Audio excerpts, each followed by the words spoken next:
Today, I've called this press meet.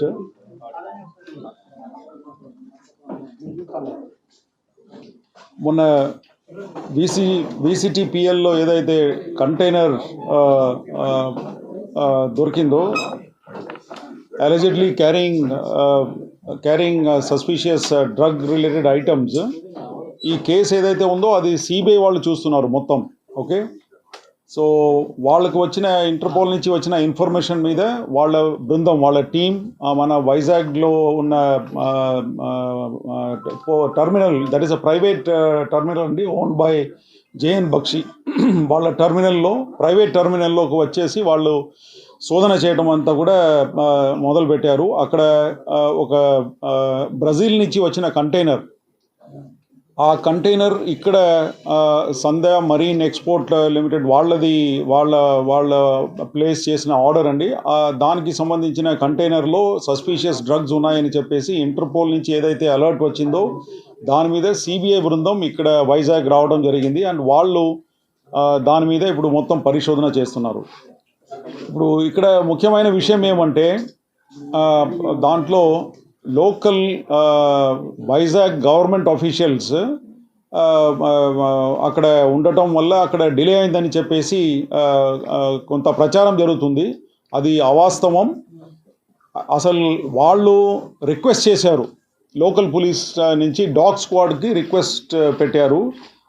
వాళ్ళు చేసిన request మీద మా దగ్గర నుంచి డాగ్ స్క్వాడ్ పోర్ట్ ట్రస్ట్కు వెళ్ళటం జరిగింది. తర్వాత నేను కూడా అక్కడ వెళ్ళి అసలు ఏం జరిగిందని చెప్పేసి విషయాలు కనుక్కున్నాను. అంతవరకే. కానీ దాని తర్వాత వాళ్ళకు ఈ డాగ్ స్క్వాడ్ అవసరం లేదని చెప్పి అక్కడ ఉన్న డిఎస్పి సిబిఐ, తర్వాత అక్కడ ఉన్న కస్టమ్స్ సూపరింటెండెంట్ చెప్పడం జరిగింది. దాని మీద వెంటనే రిటర్న్ వచ్చేసినాము. కానీ అక్కడ డిలే అని చెప్పేసి ఏమీ జరగలేదు. తర్వాత ఆ పదం ఏదైతే వాళ్ళు సిబిఐ వాడారో అదంతా కూడా వాళ్ళ టెక్నికల్ టర్మ్స్ అండి. దాంట్లో మా గవర్నమెంట్ ఆఫీషియల్స్ ఫ్రమ్ వైజాగ్ ఎవరు ఇంటర్ఫేర్ కాలేదు. గవర్నమెంట్ ఆఫీషియల్స్ ఫ్రమ్ వైజాగ్ ఎవరు అక్కడ వెళ్ళి ఇంటర్ఫేర్ కాలేదు. సో ఇది ఒక స్పష్టత తీసుకురావడానికి ప్రెస్ మీట్ పెట్టడం జరిగింది. తర్వాత మన వైజాగ్ సిటీలో నార్కోటిక్స్ మీద మేము అసలు ఉక్కుపాదంతో we are very very firm on investigating and kerbing the NDPS related issues in Vizag city as well as in Andhra Pradesh. మీరు లాస్ట్ 5 years డేటా అంతా తీసుకుంటే మీకు తెలిసిపోతుంది. చాలా గట్టిగా స్పెషల్ ఎన్ఫోర్స్మెంట్ బ్యూరో అని గవర్నమెంట్ ఏదైతే ఎస్టాబ్లిష్ చేసిందో వాళ్ళ సహాయం, తర్వాత local police, narcotics control bureau, వీళ్ళందరి సహాయంతో acres and thousands of acres of cultivation which was otherwise there in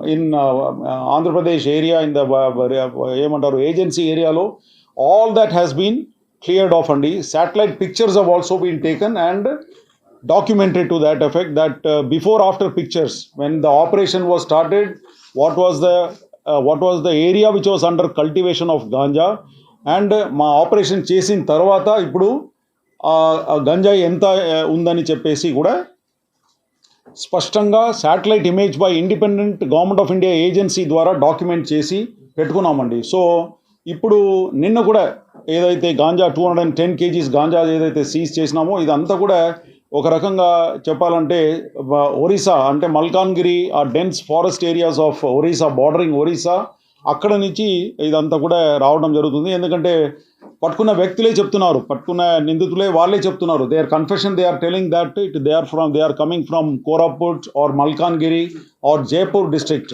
so ఈ విధంగా అక్కడ నుంచి వస్తుంది. అది కూడా వైజాగ్ ఎందుకు వస్తుందంటే ఇక్కడ నుంచి ట్రాన్సిట్ సులభంగా ఉంటుందని చెప్పేసి చెప్పుకుంటున్నారు. ఎందుకంటే ట్రైన్ కనెక్షన్, బస్ కనెక్షన్ అంతా కూడా ఇక్కడ నుంచి ఈజీగా దొరుకుతుంది. కాబట్టి ఆ రిస్క్ తీసుకొని ఈ గాంజా స్మగ్లర్స్ అందరు కూడా వాళ్ళ ఇంట్రాగేషన్ రిపోర్ట్లో కూడా వాళ్ళు చెప్పడం జరుగుతుంది.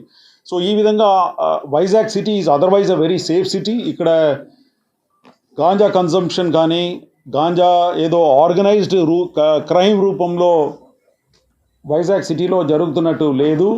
అది కాకుండా సింథటిక్ డ్రగ్స్ అయితే అసలు లాస్ట్ 2 yearsలో we have come down very heavily.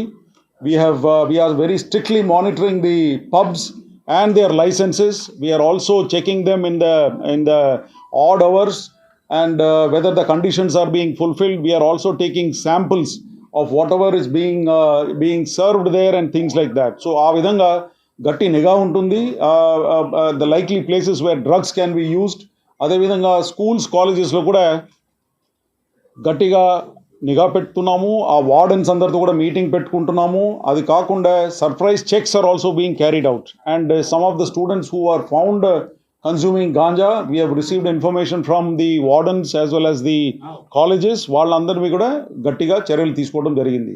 నిన్న జరిగిన 210 kg గాంజా సీజర్లో ఆ ఇల్లు అంతా కూడా స్వాధీనం చేయడం జరిగింది under the provisions of NDPS act. ఆ ఎన్డీపీఎస్ యాక్ట్లో ఉన్న ప్రొవిజన్స్ ప్రకారంగా ఇల్లు కూడా ఏ ఇంట్లో అయితే వాళ్ళు స్టోర్స్ చేసుకున్నారో ఆ 2 ఇల్లు కూడా, ఒకటి అల్లూరి సీతారామరాజు డిస్ట్రిక్ట్లో ఉన్న ట్రాన్సిట్ హోమ్గా ఏదైతే యూజ్ చేసుకున్నారో ఆ ఇల్లు, తర్వాత మన దగ్గర గోపాల్పట్నంలో అక్కడ ఉన్న ఇల్లు కూడా, 2 ఇల్లు కూడా స్వాధీనం చేయడం కూడా జరిగింది. సో ఈ విధంగా ఎన్డీపీఎస్ మీద గట్టి నిఘా పెట్టుకొని గట్టిగా మేము దాని మీద పడుతున్నాము. సో ఏదైతే ఇప్పుడు ప్రచారం ఏదైతే జరుగుతుందో ఇక్కడ గవర్నమెంట్ ఆఫీషియల్స్ వెళ్ళి అక్కడ అడ్డంగా వచ్చారు, అది అవాస్తవం. అంటే దాన్ని డిఫరెంట్గా ఇంటర్ప్రిట్ చేసుకున్నారు. వాళ్ళు రాసింది వాళ్ళ టెక్నికల్ టర్మ్స్ కోసం రాసుకున్నారు, టెక్నికల్ సీజర్ దానికోసం వాళ్ళు రాసుకున్నారు. కానీ మీరు ఈ విషయం సిబిఐ ఆఫీషియల్స్ని కూడా ఫోన్ చేసి కనుక్కోవచ్చు. ఇది మా దగ్గర నుంచి so that interpretation that it is deliberate effort by the government officials of Andhra Pradesh in the అది కాకుండా ఇక్కడ పొలిటికల్గా కానీ ఏమి లేదు. We are all on deputation to election commission of India. So we are answerable to election commission of India and అంతవరకే. కానీ ఇక్కడ పొలిటికల్గా కానీ ఇక్కడ తర్వాత ఫ్యాక్ట్స్ వెరిఫై చేయకుండా ఎవరు ఇట్లాంటి అది ఇదని ఏమీ మాట్లాడకూడదండి. ఎందుకంటే we are all under election code అండి. We are answerable to the Election Commission of India. So we once again request everybody, press, media, political, everybody, not to leak anything to the media without verifying the facts అండి. Unnecessarily it causes commotion.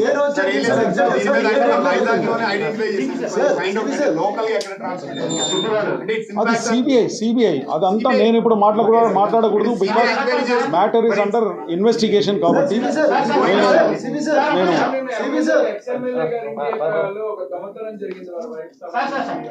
దొంగ దొరికారండి, వాళ్ళ చుట్టాలే. తర్వాత మాట్లాడతాం.